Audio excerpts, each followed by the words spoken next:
Female. They kind of look like dogs, but they're actually not part of the canine family at all. They're part of their own family of animals, the Hyaenidae.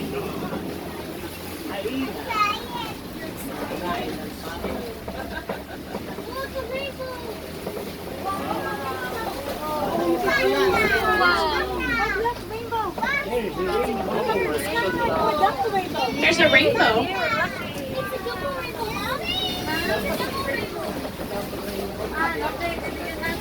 The savanna does stretch across most of Central Africa. It's one of the largest ecosystems out here.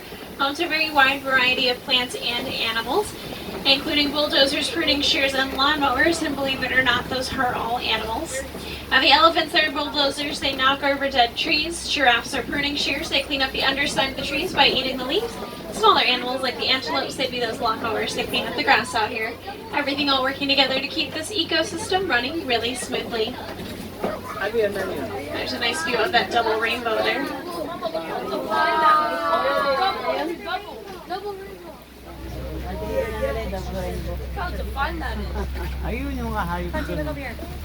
Daddy, can you see the double rainbow?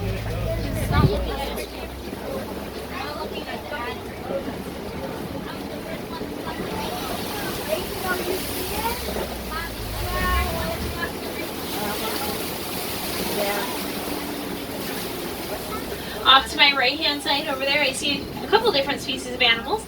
Now, the smaller little antelopes there, those are springboks, and then the grayish-colored animals, those are white-bearded wildebeest. Now, the wildebeest will migrate about 500 to 1,000 miles each year, with a newborn wildebeest being ready to run with the herd full speed about 15 minutes after it's born. Also known as gnu, that's spelled G-N-U. They get that name from the sound that they make. Look at the horns.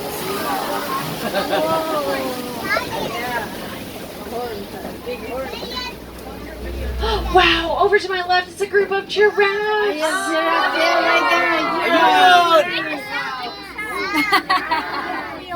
Oh, it's poop. Look at the poop. Giraffes are the tallest animals in the world. They stand about 18 to 20 feet tall, with a newborn giraffe standing about 6 feet tall. Giraffes have 18-inch long tongues. That's about the length from your fingertip to your elbow. They use those long tongues to get the leaves off the bottom of the trees. They can also lick their own eyeball. Giraffes actually have really interesting lifestyles. They only sleep 30 minutes a day, but they'll eat 20 hours a day. So at nighttime they are still awake eating, kind of like me.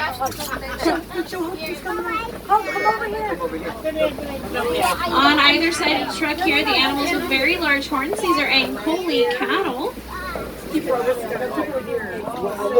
They're also known as Watusi cattle from the tribe that domesticated them. Now, they are the only domesticated animals out here on the reserve, kept as a sign of wealth. Because they were a sign of wealth, the Watusi tribe bring them into small huts at night called bomas, or safe places to protect them from predators. That is fantastic. Now, those horns grow about 3 to 4 feet in length on either side of their head. It's coming. And they're made up of a honeycomb structure that helps their blood circulate to keep them cool. It's like their own little built-in air conditioning unit. I took a picture for you, home.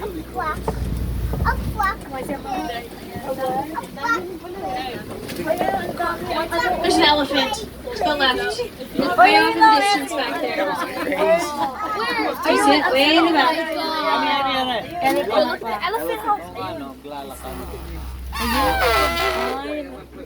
Now, my guess is that that's probably a bull or a male elephant since he's by himself there. Now, the males actually leave the herd when they reach their teenage years to live in solitary or to form small bachelor herds. The herd is made up of just females and their young men. Now, those younger elephants, they have a sort of curfew at night, kind of like humans. During the daytime, they'll go off to play with other parts of the herd, but at nighttime, the matriarch calls them back and they go to sleep right next to their moms. On the island here to my left, these are greater flamingos. Greater flamingos are the largest as well as the lightest shade of pink of the flamingo species. When flamingos are born, they're actually born gray, and they turn pink over their lifetime from their diet, which consists of a lot of rice. shrimp that is high in beta Yeah, we carotene. can't feed them though. A group of flamingos like that, it's called a flamboyance. Flamboyant. A flamboyance of flamingos. A mango. Mommy, we got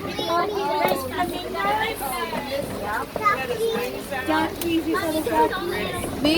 Your head is in the video the entire time. Auntie, hi. Where are you? We saw a crocodile already. I think we saw most of the animals already. I really want to see a cheetah. Up on your cheetah?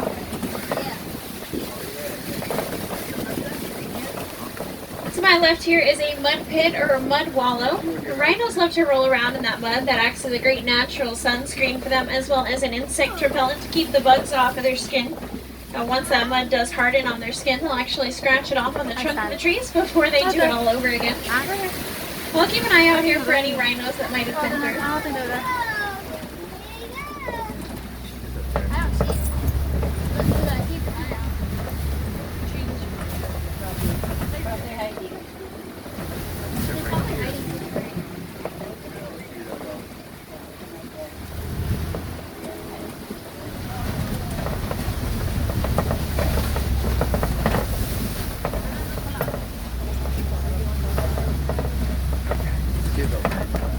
What's that? This large rock formation here to my left, it's called Kobe Rocks. And if you follow that path all the way down to your left, look over your left-hand shoulder, there's a zebra back there.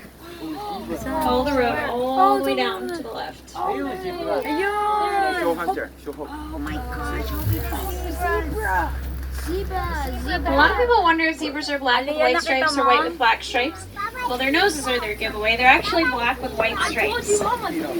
Each stripe pattern on a zebra being entirely unique, just like our fingerprints.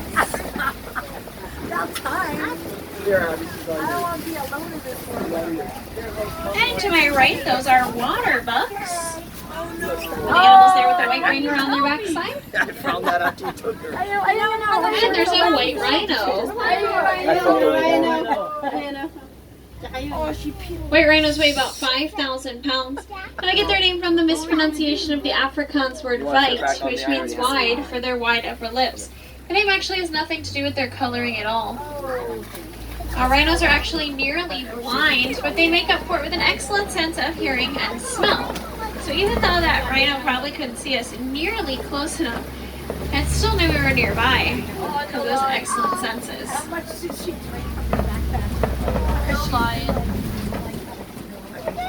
Is this zoomed in? No wonder. And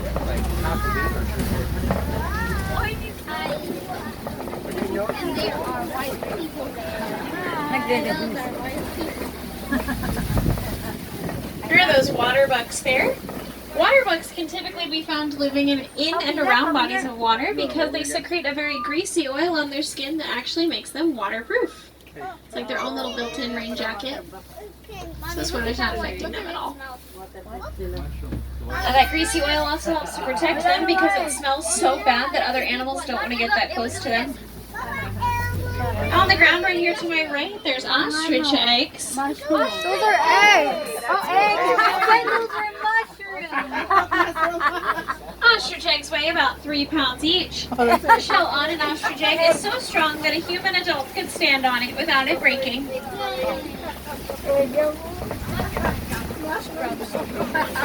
why do they capture it then? Egg, ganyan yung egg. Whose egg? Ostrich. That thing over there. A completely new ecosystem. We're headed towards the Magadi Glen. It's the newest part of the reserve. This part of the reserve was made possible by the Disney Conservation Fund to help reintroduce animals back out into the wild. And that is our #1 mission, to see these animals thrive out in the wild.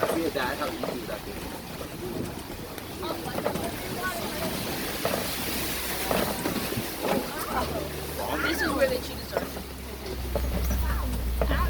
Oh, it's water. A lot of the animals out here on the reserve are sadly endangered or facing being endangered, but there are a lot of things we're personally trying to do to help protect them.